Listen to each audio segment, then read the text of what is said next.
Hi, my name is Maddie DiCarlo and welcome to my channel.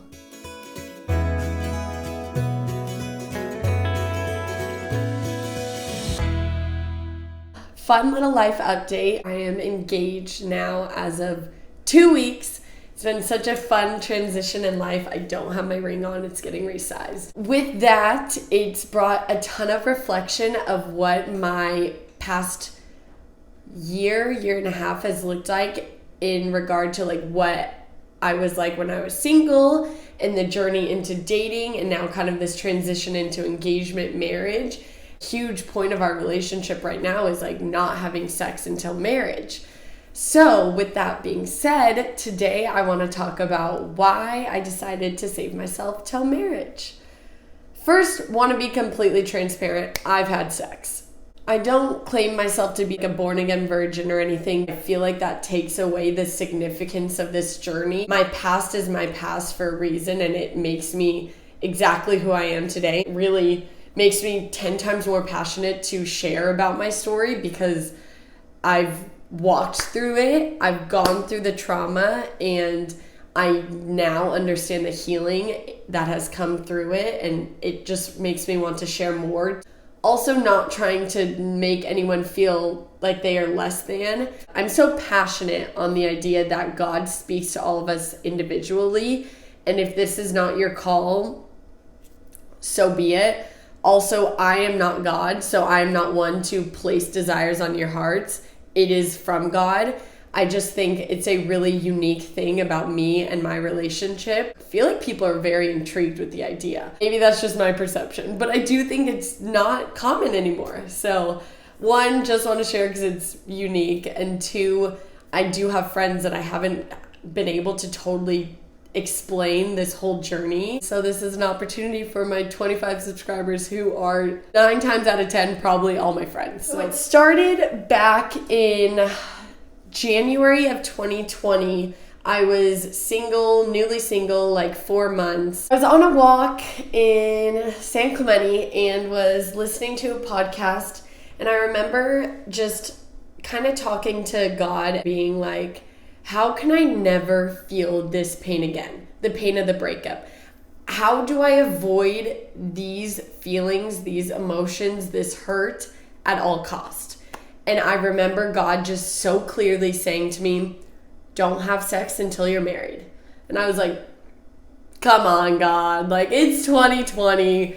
You know how this society works. There's not a man out there that's going to be like, sure, I'll save myself. Or there's a man out there, but he is just not my type, I guess I could say. I had always had okay, I want my husband to be... This sounds so horrible what my perception was, but my perception was if someone was going to save themselves for marriage, then they're not going to be fun, outgoing, life of the party, go dance on a dance floor type of vibe. And I was like, and that's so me, that's who I want as a husband. So the two worlds don't collide. So at the time, really didn't think about that moment. Wow, I'm touching my hair so much. Okay, I'm done.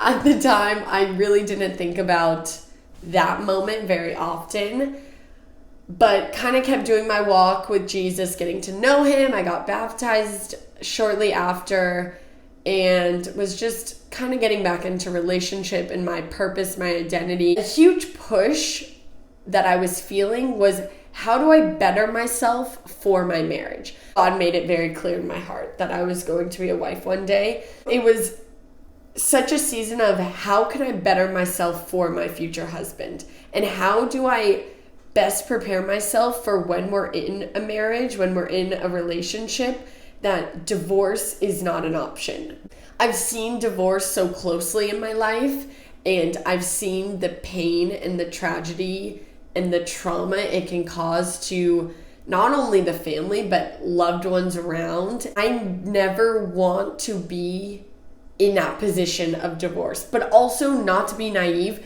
70%, 72% of marriages that start in Orange County end in divorce. So I didn't want to come into this oh my gosh, I'm so happy in this relationship.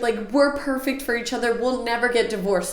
No, you're more likely to get divorced than to stay married in Orange County. So it was like, I can't be naive to this idea that just because I'm feeling so happy now means we're gonna have a lasting, healthy relationship. A big thing was sex kept getting brought up and up and up, and just like past insecurities I had from it and past pains and whatever that looked like. But then also on the flip side, a healthy relationship kept like intriguing my mind. Like I kept getting drawn to sermons that were all about healthy relationships and what those looked like.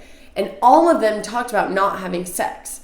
So that was when I kind of started the process of what would that look like for me to not have sex before marriage, and kind of playing with the idea of like, okay, maybe I'm down, but how do I find someone who is also down? So that was like a weird season of just, I have this weird thought on my mind. I didn't tell anyone because I was scared, one, of like this thought because it was an insane idea to not have sex. Two, I was scared to tell anyone, hey, I'm thinking this, but then kind of back out of it and then be like, oh, you said you were going to do it and you didn't do it. I was like totally isolated by myself. This is a crazy thought. Why is God calling me to do this? But I understood the fruit and the benefits that come from like saving yourself until marriage, which will probably be another video. I'm not just skipping over that. That's a whole nother topic. But I was at a point in my life, I understood how important it was and how much it could progress and grow for a relationship, but didn't know how it would be possible for me, the individual, to find another individual who I genuinely loved, but who also was willing to save themselves for marriage. That kind of opened up this chapter of faith. How can I sit here and believe in a God that Jesus died and then his body literally came back to life, resurrected, and he lived for however many more days? I'm not a biblical scholar. I should know that though, but how can I sit here and believe that, but not believe the same God can bring me a man into my life that will love me, I will love him just as equally, and will also wait until marriage to have sex?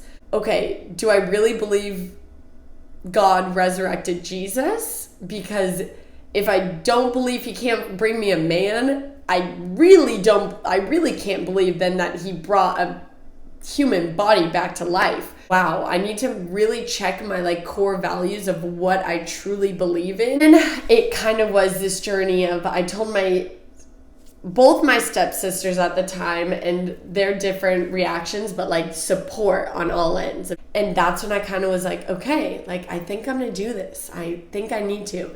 I think it was May of 2020 when I totally surrendered myself to God and was like, all right, God, you made it clear to me. If I truly believe in you, I believe you will bring me a husband.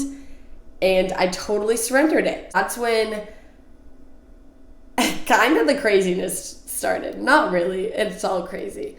But from May until, wow, it wasn't really long, August, I met my now fiance. I didn't meet him, we already knew each other. But I rekindled things with my fiance in August. And that was crazy in itself. Finally meeting someone and being like, okay. We both knew each other in middle school and high school. So we both knew we weren't virgins. And so to sit there and be like, how am I going to look this person in the face and be like, by the way, this is date number 3. I don't even know if you see a future with me. But if you do, I don't want to have sex. It was very much a clear picture for me of, if this person is truly sent from God, they will love me and like support me through this.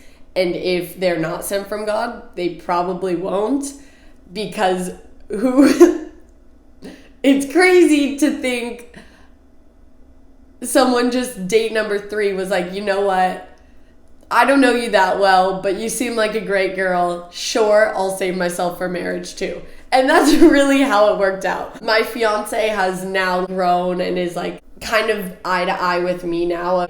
saving ourselves till marriage and everything. But at the time, he kind of was just like, if you want to do it, sure, we'll do it, which is amazing. But with that being said, for anyone who's listening to this, it's such an easy way to weed out people who truly aren't in it for the right reason. Without sex, you genuinely have to like someone for who they are at the core, because there's nothing else keeping you with that person.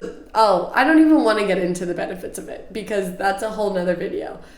But I guess that's my story of deciding not to have sex until I am married. I hope you enjoyed this video. I look forward to making probably another video, maybe with my fiance, explaining his side of the story and kind of his, I don't know, walk or thoughts with this. We'll see. I don't know. You guys tell me if you're interested in that. Anyways, thank you so much for watching my video. Please subscribe to my channel.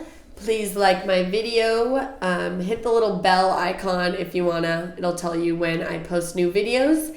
And have a wonderful week. I will talk to you shortly. I'm not gonna talk to you. I guess I'm talking to you. You're not talking to me. Okay, goodbye.